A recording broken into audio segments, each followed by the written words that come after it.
the globe's most popular countries with over 1 billion citizens. It's a modern economic superpower thanks to market reforms in CAA in 1978. For the past 2 decades, China has been one of the fastest growing major economies in the world, experiencing incredible rates of growth, even surpassing annual growth rates of 10%.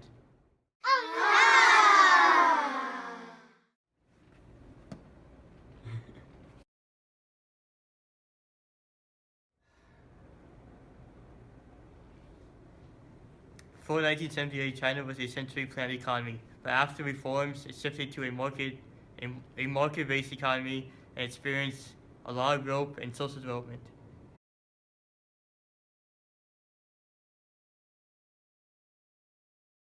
Because of the reforms, over 500 million people have been taken out of poverty.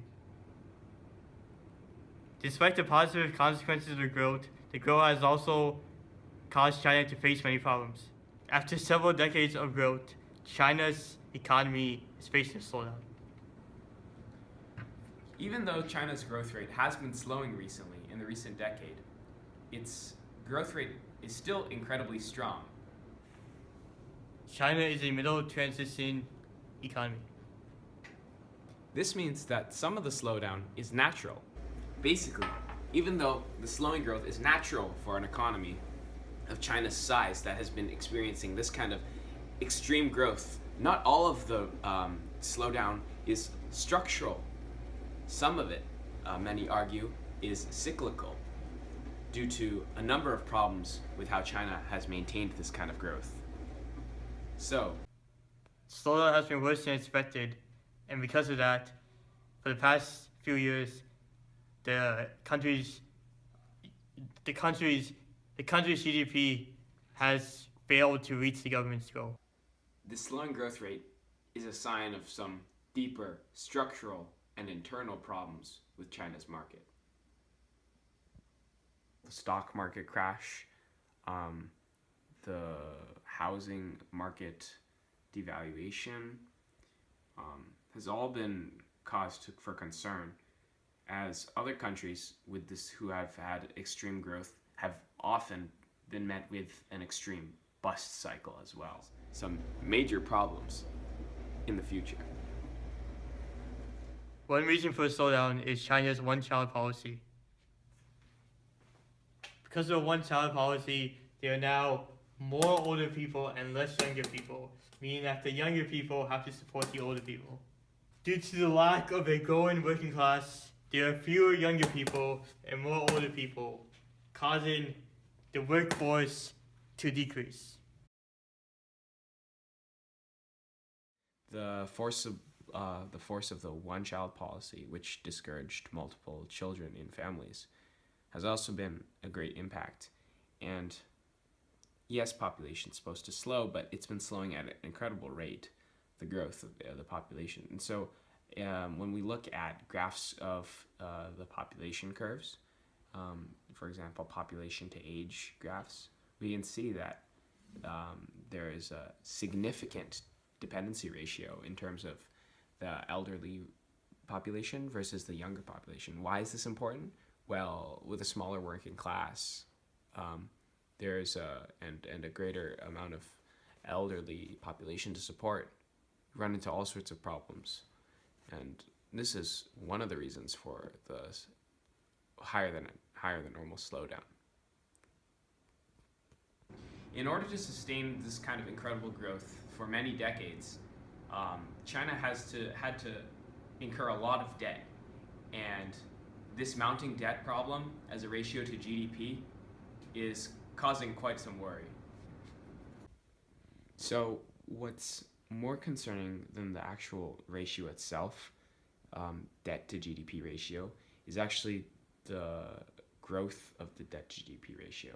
Now, 200% might sound like a lot, but actually compared to some of other countries like the USA and just like more mature economies, this is pretty standard. It's pretty tame, actually.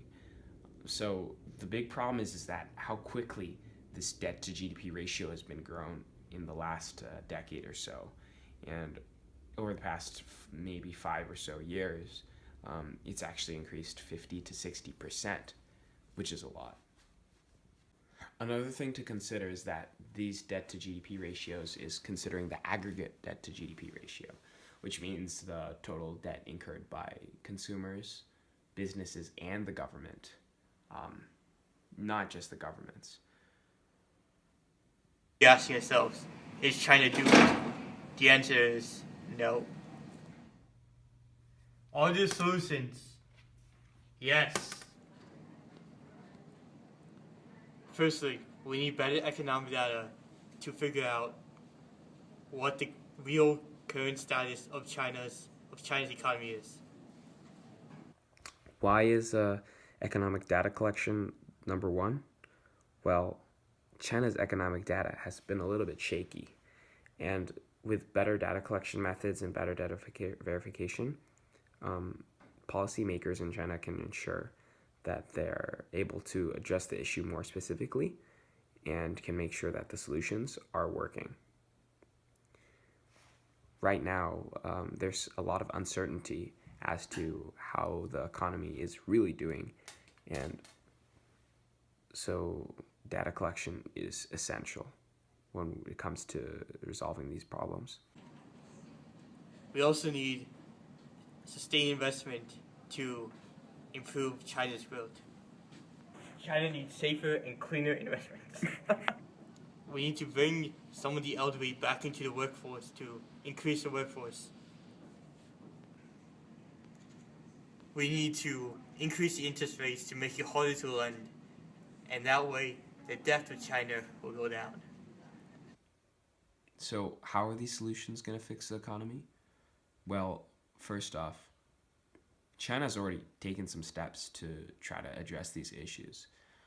It set up some goals for the next decade. China has to shift over to a domestic consumption-based economy with services and goods, and focus less on its exports for growth and driving the economy.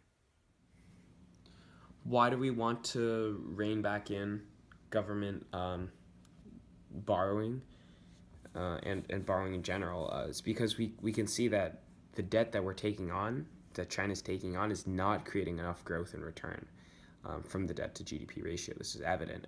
And so the interest rates compared to the growth rates, actually we're losing money rather than gaining money with these investments. So we need safer investments first off, and second off, we need a cut back debt.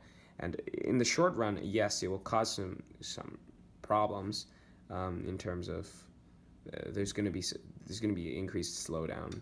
There's going to be more stagnation, but in the long run, it's going to prevent extreme bust cycle or recessionary gap that's going to be caused when we artificially prop up the growth of the country. And so while we're at it, we shift over to the goods and services based economy, then it's all set because the growth will be restored, but in a cleaner manner. Okay, China, you have a lot of debt. Stop going to Yakuza. What? Okay. Go ahead. Oh yeah, you ready? Yeah, I'm ready. Are you recording? I'm recording. Alright, stop recording. Oh, say it one more time. So,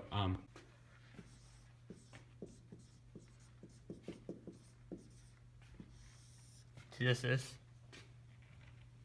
I can't spell.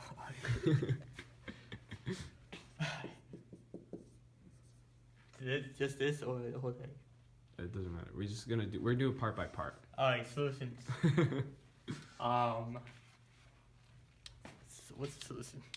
Go. Yeah.